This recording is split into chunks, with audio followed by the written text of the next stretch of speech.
I feel that we should have the death penalty. We've had it for, of course, many, many years. The federal judiciary, as you know, for the most part, have nullified this particular statute by granting stays. I feel that it is a good statute as a deterrent. I think that we ought to have the death penalty, and I feel that it would be a deterrent if we could have it. What do you think, other than that, could be done to try to stem the tide? There seems to be a rash of police and law enforcement officers being shot and killed throughout the country.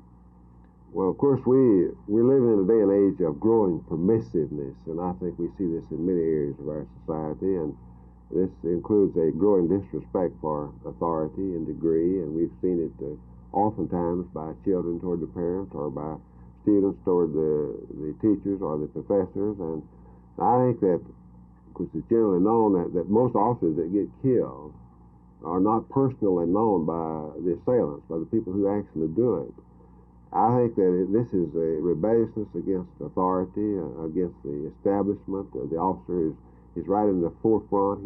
He represents authority. He personifies authority there.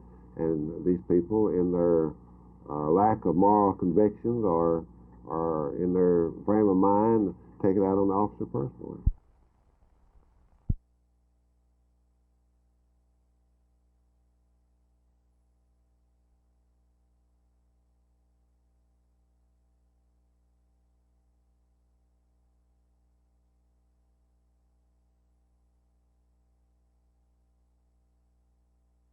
So-called skin flick houses in Fort Worth are reportedly making their biggest profits ever with live skin showings. The advertisements at some of the theaters call attention to live nude dancers between their 16mm attractions. Those who have seen the show say the banners out front are not false claims. The live nude showings are in direct violation of the city ordinance, according to City Attorney S.G. Jandro. However, the theaters in question have several lawsuits pending or are on appeal in courts, which bar the law from interfering with their businesses. Jandro said today that under the Texas Penal Code, any further action against the theaters is in the hands of the District Attorney's Office. Until rulings are made in the lawsuits, however, it appears that the theaters have a free hand at what the District Attorney's Office calls true hardcore pornography. Assistant District Attorney Don Burdett says the fight against the X-rated theaters will continue, but it will take time. A box office lady at one of the theaters said she doesn't believe society is quite ready for the live nude dancers, but in general, she says the public has received the shows well. Jim Green, Channel 8 News on the Move, Fort Worth. And what kind of regulation are you talking about? For about? example, I think that we need to see to it that this law is not abused and that people underage are not sold. And that the hour situation is adhered to, the rule, and the people that are intoxicated, that they are no longer sold to, and this kind of thing. I think this is logical, and I think it's reasonable, and I think that if the law is properly administered, and if the Alcohol Beverage Commission has the facilities, the personnel, the manpower to do this, then I think that we will not see an increase in drunk driving as a result of it.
the Highway Department is submitting to the City of Dallas plans and specifications which brings the proposed elevated highway from up top down at grade level, and this is wonderful. We will have an opportunity to vote on that tomorrow, to vote approval, and I'm sure we will.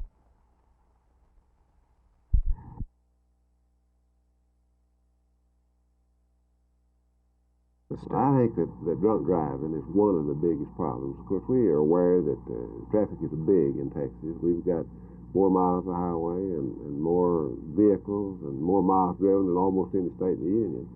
And in fact, every 16th mile that was driven in all of America last year was a Texas mile. Do you feel that liquor by the drink would have any effect on drunk driving in Texas?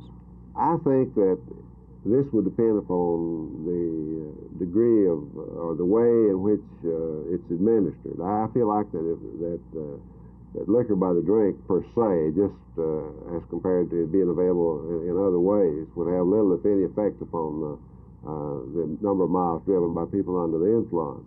I do think that this is an opportunity to take a new look at and be sure that it's properly regulated.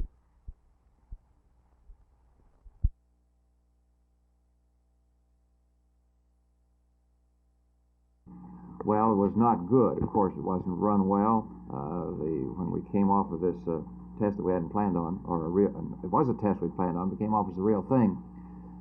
It didn't run well from start to finish, but I just don't think it's any surprise either.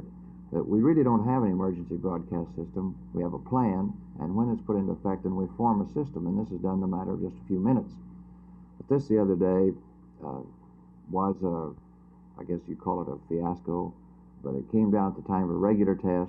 I'd like for people to know that had this been the real thing, it would have been only a matter of a few more moments when most of the stations in the country would have been alerted, because there's a dedicated line from the White House right to the networks.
This would be could be possible by the fact that we're asking that the state allow us to collect $1 off of all vehicles, automobiles and vehicles, on their license tags each year. In the city of Dallas, that'd give us approximately $1,100,000.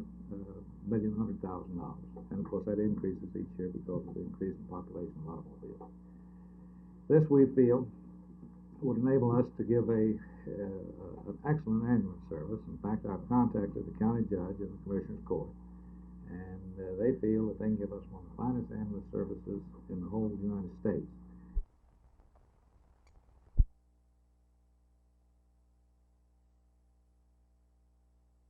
There are a lot of questions in Washington as to whether or not the dynamic new programs of the administration on government reorganization, revenue sharing, welfare reform, health, and other programs can be carried through with a Congress of the opposite side. I've been around the country considerably now. I've talked to people in all four sections of the country on behalf of the president, and I'm certain at this point that the American people want change in government. We believe that despite the Washington talk that the odds are such that these programs cannot be enacted, that the public feeling is such that we will be able to get these through.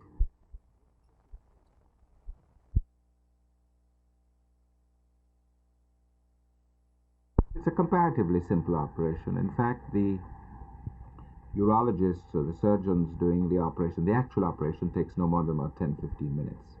The whole procedure may take 30 minutes, preparing the patient before and after. But it's rather simple. It's done under local anesthetics. It doesn't require hospitalization. You have it done, you get off, walk and go on, drive and go home to work. It may be a little uncomfortable for a few days, but it's a comparatively simple operation.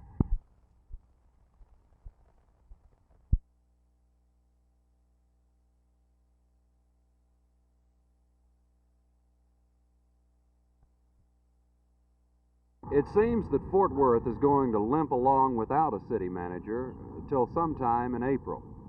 When Howard McMahon served his last day in that post, March 5th, he walked out, leaving the ship of state without a helmsman. Now, the situation seems to be this. The city council members are hesitant about approaching a new city manager, for example, from another major city, because of the elections April 6th. The man could be hired by the present city council, give notice, leave his job, come to Fort Worth, and find that in the meantime an entirely new slate of candidates had been elected. That slate of candidates had its own mind made up about who ought to be city manager. So the guy's reluctant to come because in a few weeks he could be out of a job. Naturally, the current city fathers are reluctant to put anybody in that position. An unofficial poll shows they prefer to wait until after the election and let either their successors or themselves newly elected appoint the city manager. Jack Graham removed his name from consideration last week, fearing that he would split the council on the issue. However, that decision may have been premature, and if the council does indeed wait until after the spring elections, Jack Graham's name may be back in consideration. Jay Lewis, Channel 8 News on the Move, Fort Worth.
said considerably of late about a so-called credibility gap, and I would only submit to all of you the fact that this president, in all declarations in Vietnam, has carried out exactly what he said he would do. He will do so and continue with the withdrawal program and developing a strategy which will allow us to follow the precept of decreasing American involvement and still allowing the Vietnamese a right of self-determination.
Since the English economist John Robert Malthus advanced the theory in 1798 that the population would increase faster than the food supply, concern has been growing.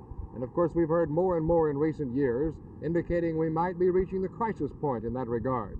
The Planned Parenthood Association has been working for years trying to help women prevent unwanted children. They've now broadened their scope to include vasectomies, a minor operation for men. Dr. C.C. Wedderburn, the executive director here, has been counseling and interviewing applicants. He says that the applications have come in unexpectedly large numbers. The first clinic will be held tonight for persons who cannot afford to go to a private physician to pay for a vasectomy. Charges here will range from $0 to $75, depending on the individual's ability to pay. 7 surgeons are volunteering their efforts for these clinics.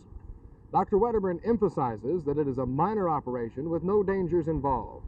Well, there's usually this fear that a vasectomy may interfere with the individual's capabilities sexually, that it might either affect the libido, the desire, the enjoyment.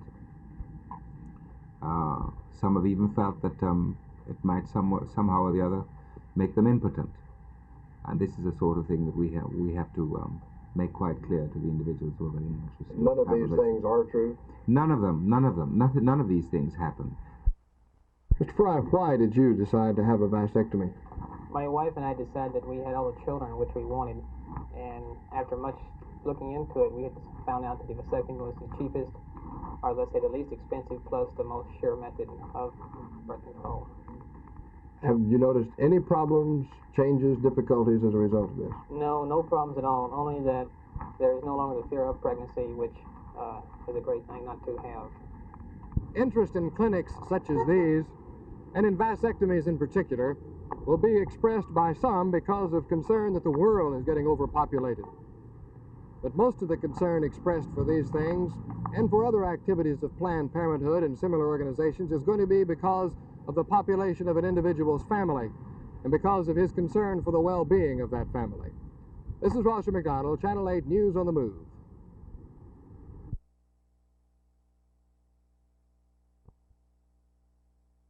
Many members of the Texas legislature and Lieutenant Governor Ben Barnes are convinced that this legislation is necessary. The existing law was written in 1925 and of course is restricted to legal abortion only when necessary to save the woman's life. And there has been ever increasing awareness of the misery and the crippled and ruined lives resulting from problem pregnancies and the methods taken to terminate those pregnancies.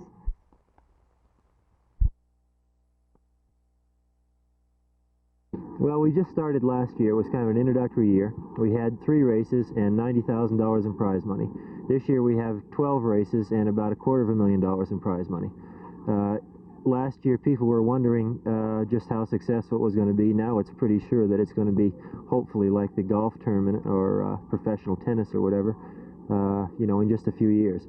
We have a new format which is really exciting in that we race 2 people down side by side. And instead of having somebody go down and get a time and get them ranked according to their time, they're just racing someone else. For instance, you and I'd be racing, and as you beat me, you'd move on to the quarterfinals, semifinals, and so forth. It really makes it exciting, because you don't have to know anything about ski racing in order to see what's happening and to understand it.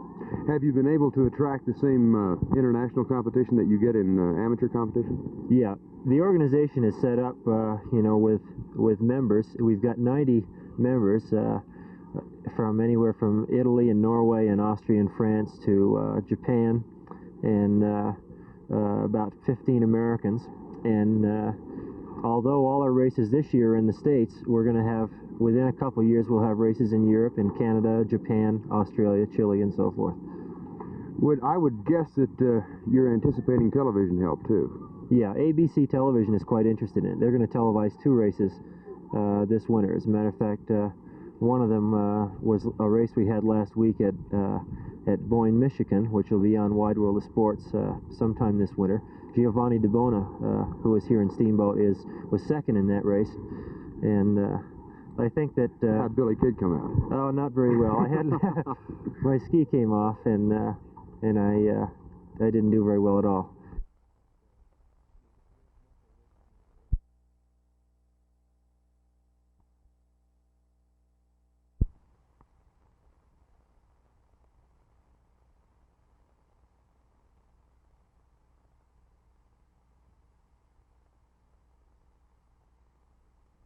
This is Trimble Tech.